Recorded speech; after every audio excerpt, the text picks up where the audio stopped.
Akong sudan karon is kaning ginataang munggos. Atang i-toppings kuyawan na jud ta. And napo ko'y lansang nga buwad. Mura man siya kanang bulinaw bitaw ata siyang i-toppings diri. Kuyawan na jud ta. Mga unta ninyo kay sige mag 101 aw. Banat sa kaon. Nagmabalik na po ko sa akong mukbang kaya daghan na gimingaw aning ako ang mukbang serye. Nami doon ka ng ginataang munggos no kaya kuan manggol ko nga aside sa managan imong sudan kina may ginataan or na may gata. Musag tamis.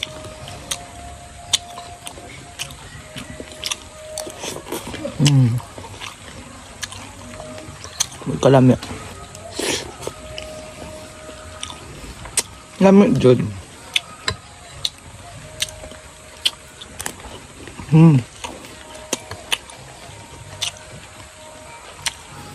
Kan sila pwede man siya kanang murag lansang bitaw nga buwad, pwede naman siya i-apil ka nang naay luto or ilunod sa munggos, pero mas ma-prefer ko nga mag-fry na lang, ilahi na lang siya sangag.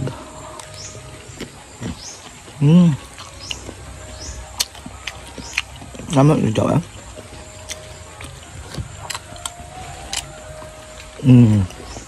diba?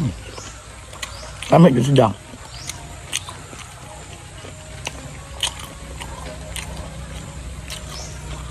Kani julan sa nga buwad is maon siya ni pambansang sagol basta munggos. Kung wala kay karne pwede rin ni siya.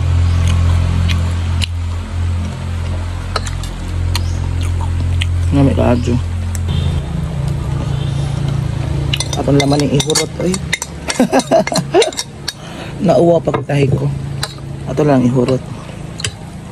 Anay ko ako yung sagol-sagol.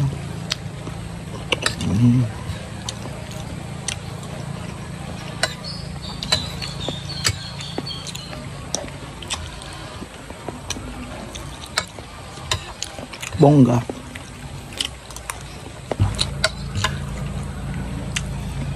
And dili ta mag-goal kay kung daghan ko makaon nga rice na ako'y insulin plant kuyawan ang gadget ta.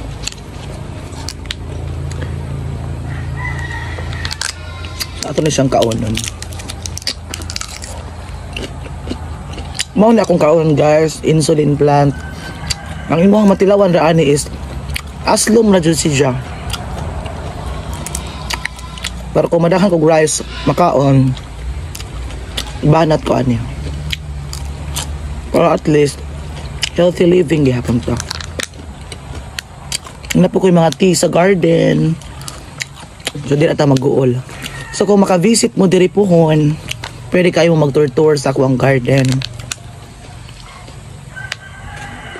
And of course everyone, a few days from now, akong introduce ninyo ang mga lain-laing klase sa mga ham nga gidistribute sa Leah's Hot Dogs and Cold Cuts.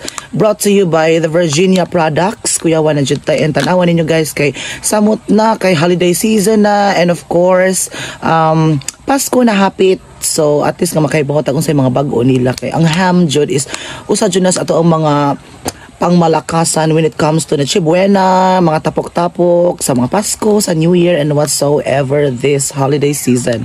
So daghan kayong salamat guys for watching. Amping sa kanunay.